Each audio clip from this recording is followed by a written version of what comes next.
India is for me, I think, the most important partner for Germany from now on. Working together with India, that could bring us forward because we have to think complete different ways that we thought in the past, in the last 60 years.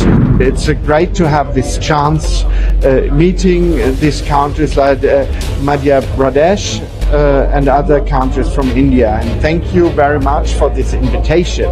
Especially in Germany, we are on a skill shortage for the manpower here, so it makes sense to do some kind of investment in India than instead of Germany.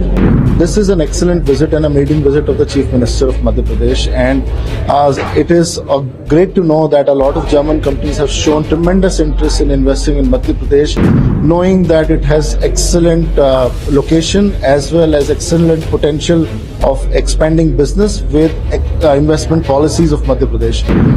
Madhya Pradesh को औद्योगिक hub बनाने के संकल्प को लेकर आगे बढ़ रहे मुख्यमंत्री डॉक्टर मोहन यादव 24 से 30 नवंबर तक यूके और जर्मनी प्रवास के बाद आज वापस लौटे।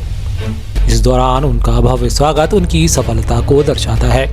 सीएम का यह विदेश दौरा मध्य प्रदेश में औद्योगिक विकास को नई ऊंचाई देने और वैश्विक निवेश आकर्षित करने के उद्देश्य से था। सीएम मोहन यादव की यह रणनीतिक विदेश यात्रा मध्य प्रदेश के लिए निवेश आकर्षित कर राज्य की आर्थिक स्थिति को मजबूत करने तथा विश्व पटल पर उद्योग के क्षेत्र में मध्य प्रदेश को पहचान दिलाने में अहम भूमिका निभाएगी। यह यात्रा मध्य प्रदेश में निवेशकों के लिए एक सकारात्मक संकेत के रूप में देखी जा रही है। उनकी यह यात्रा राज्य में निवेशकों का भरोसा मजबूत करेगी और औद्योगिक विकास को गति प्रदान करेगी। यह विदेश दौरा मध्य प्रदेश में अंतर्राष्ट्रीय निवेशकों के विश्वास को सुदृढ़ करेगा और औद्योगिक विकास को नई गति प्रदान करेगा, जिससे प्रदेश में एक समृद्ध औद्योगिक विकास और वातावरण का निर्माण हो सकेगा। वीडियो में देखा जा सकता है कि किस प्रकार विदेशी निवेशक मध्य प्रदेश में निवेश के लिए उत्साहित दिखाई देते हैं। यही कारण है कि यह पहला अवसर होगा जबकि मध्य प्रदेश के किसी सीएम ने भी जर्मनी में ही निवेशक को भोपाल में जमीन का अलॉटमेंट सौंपा।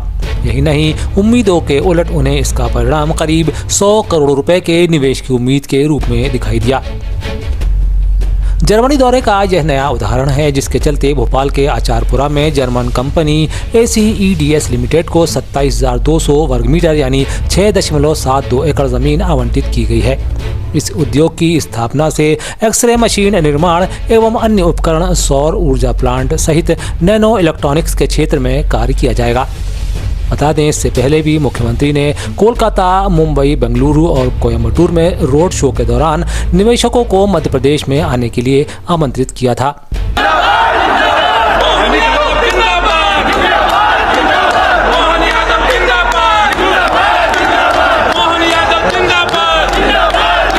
यहाँ दिल्ली में मित्रों ने, सभी कार्यकर्ताओं ने, अपने नेताओं ने सबको अभिनंदन किया। मैं उसका आभार मानता हूँ। यशस्वी प्रधानमंत्री के नेतृत्व में हम उनके साथ कदम से कदम मिला के मध्य प्रदेश को भी विकास के नए आयाम तक पहुँचा ये प्रयास है। खासकर युवाओं, बेरोजगारों, गरीब, महिला, जो चारों आयाम हैं, चारों सेक्टर में हमारी सरकार अच्छे से काम करे और सभी को साथ लेकर के आगे बढ़े, ये संकल्प के साथ हमारी विदेश यात्रा थी। बता दें, इससे पहले शिवराज सरकार के कार्यकाल में 6 समिट में 17 लाख करोड़ के निवेश प्रस्ताव आए थे, जिनमें से 1.5 लाख करोड़ से ज्यादा के प्रोजेक्ट्स को जमीन पर उतारा जा सका है। वहीं सरकार का दावा है कि पिछले 15 साल में समिट के माध्यम से मध्य प्रदेश में आए निवेश से 2,37,000 से ज्यादा लोगों को रोजगार दिया गया है। अब बताते हैं कहां मिलेगा युवाओं को रोजगार। बता दें, इससे पहले मध्य प्रदेश के मुख्यमंत्री doctor Mohan Yadav German language कार्यक्रम को लेकर भी घोषणा कर चुके हैं। आने वाले समय में भाषाई बाधा न हो, इसके लिए बाकायदा लैंग्वेज कोर्स कराने की योजना को भी अमल में लाया जाएगा।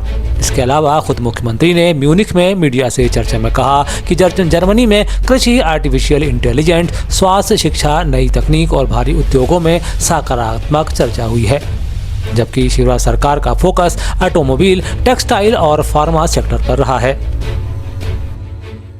का उपयोग करके यहाँ के इन्वेस्टरों को साथ खड़ा करके उनके लिए बहुत अच्छी अवसर की उपलब्धि देना चाहते हैं। तो इसका लाभ निश्चित रूप से मिलेगा। जर्मनी हो या इंग्लैंड हो, यहाँ पर भारतीय बौद्धिक क्षमता की बहुत गुंजाइश है। हमारे यहाँ ये भी एक बात है कि मध्य प्रदेश हो या पूरा देश हो, हमारे यहाँ स्किल में बड़ी संभावना है, और अगर इनको भाषा का थोड़ा ज्ञान करा दे तो ये हमारे लिए वर्क फोर्स बन करके मध्य प्रदेश को, देश को यहाँ से उनके एक संबंध जोड़ते हुए, यहाँ बड़े पैमाने पर देश तो बहुत धनी है लेकिन मैन पावर की कमी है। तो ऐसे में मैन पावर हम दे दें और ये हमको टेक्नोलॉजी दे दे, एक दूसरे के पूरक बन करके हम आगे बढ़ेंगे। नरेंद्र मोदी जी भारत का प्रधानमंत्री, उनका कार्यकाल ये स्वर्णिम कार्यकाल है। हम सबका सौभाग्य है कि वो हमारे नेता हैं और हमारे नहीं, वो दुनिया के लोकतंत्र के अंदर सबसे बड़े एक प्रतिमान बन के उभरे हैं, जिनके आधार पर दुनिया उनको हर एक कोई, हम तो हमारे लिए तो आनंद ही, हमारा दुश्मन देश पाकिस्तान, उसके भी पोजीशन के लीडर तक कहते काश मोदी जी हमारे होते। इससे अच्छी सौभाग्य की बात क्या होगी। वो ग्लोबल लीडर है और उनकी विजन से देश आगे बढ़ रहा है और उनके नेतृत्व में डबल इंजन की सरकार के नाते से मध्य प्रदेश सरकार को हम आगे बढ़ा रहे हैं। मध्य प्रदेश के नवीन एवं नवीनीकरण ऊर्जा मंत्री राकेश शुक्ला के सरकारी बंगले में आग लगने की खबर है। बताया जा रहा है कि थाटीपुर स्थित बंगले के अंदर बने गार्ड रूम में यह आग लगी। इस दौरान बंगले के अंदर रखा लाखों रुपए का सामान और कीमती दस्तावेज जलकर खाक हो गए। बताया जा रहा है कि आग लगने के हादसे में के समय ऊर्जा मंत्री बंगले में नहीं थे, वे दिल्ली गए हुए थे। पुलिस का कहना है कि फिलहाल आग लगने का कारण पता नहीं चल पाया है। फिलहाल मामले की जांच पुलिस द्वारा की जा रही है।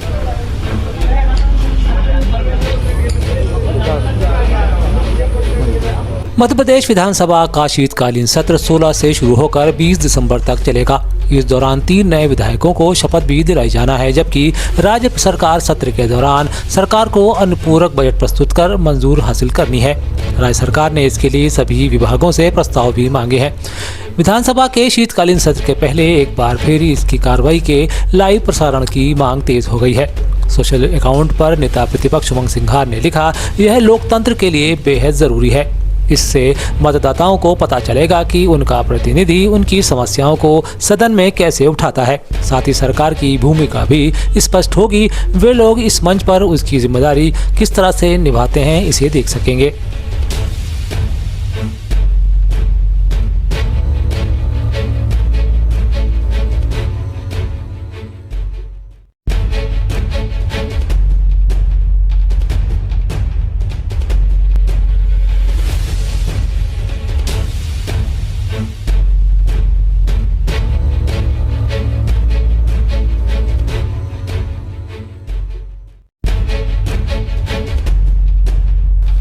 बीती रात केंद्रीय मंत्री ज्योतिरादित्य सिंधिया एवं मध्य प्रदेश शासन के सामाजिक न्याय विभाग के कैबिनेट मंत्री नारायण सिंह कुशवाहा ने ग्वालियर के पूर्व महामंत्री महेश उमरैया के सेवानगर स्थित निवास पहुंचकर उनके बड़े भाई राम गोपाल जी के देवलोक गमन पर शोक संवेदनाएं व्यक्त कर उन्हें पुष्पांजलि अर्पित की है। साथ ही केंद्रीय मंत्री श्री सिंधिया एवं श्री कुशवाहा भाजपा ग्वालियर के पूर्व जिलाध्यक्ष कमल माखीजानी के निवास भी पहुंचे, जहां उन्होंने श्री माखीजानी की सुपुत्री का पिछले दिनों हुए दुखद निधन पर शोक संवेदनाएं प्रकट की है। मध्य प्रदेश के पूर्व मुख्यमंत्री एवं राज्यसभा सांसद दिग्विजय सिंह ने केंद्रीय ग्रामीण विकास एवं कृषि मंत्री शिवराज सिंह चौहान को एक पत्र लिखकर मध्य प्रदेश में मनरेगा योजना में हो रही अनियमितता के मामले में हस्तक्षेप करने का आग्रह किया है। दिग्विजय सिंह ने अपने पत्र में लिखा, मध्य प्रदेश में मनरेगा योजना के तहत कार्यों में अनियमितता की गई है, जो कि भारत सरकार के राजपत्रित अधिनियम के प्रावधानों के विपरीत है। मध्य प्रदेश कैडर के 1993 बैच के भारतीय प्रशासनिक सेवा के अधिकारी अनुपम राजन को 1 दिसंबर 2024 से मुख्य सचिव वेतनमान में पदोन्नत करने के आदेश जारी कर दिए गए हैं। सामान्य प्रशासन विभाग ने जारी आदेश में अनुपम राजन प्रमुख सचिव मध्य प्रदेश शासन उच्च शिक्षा विभाग तथा प्रमुख सचिव मध्य प्रदेश शासन उद्यानिकी एवं खाद्य प्रसंस्करण विभाग को अपर मुख्य सचिव के पद पर पदस्थ किया है। वर्तमान विभाग में ही वे पदस्थ रहेंगे। बता दें कि अपर मुख्य सचिव मलय श्रीवास्तव 30 नवंबर को सेवानिवृत्त हो रहे हैं। उनकी सेवानिवृत्ति के बाद अपर मुख्य सचिव स्तर का एक पद रिक्त हो रहा है।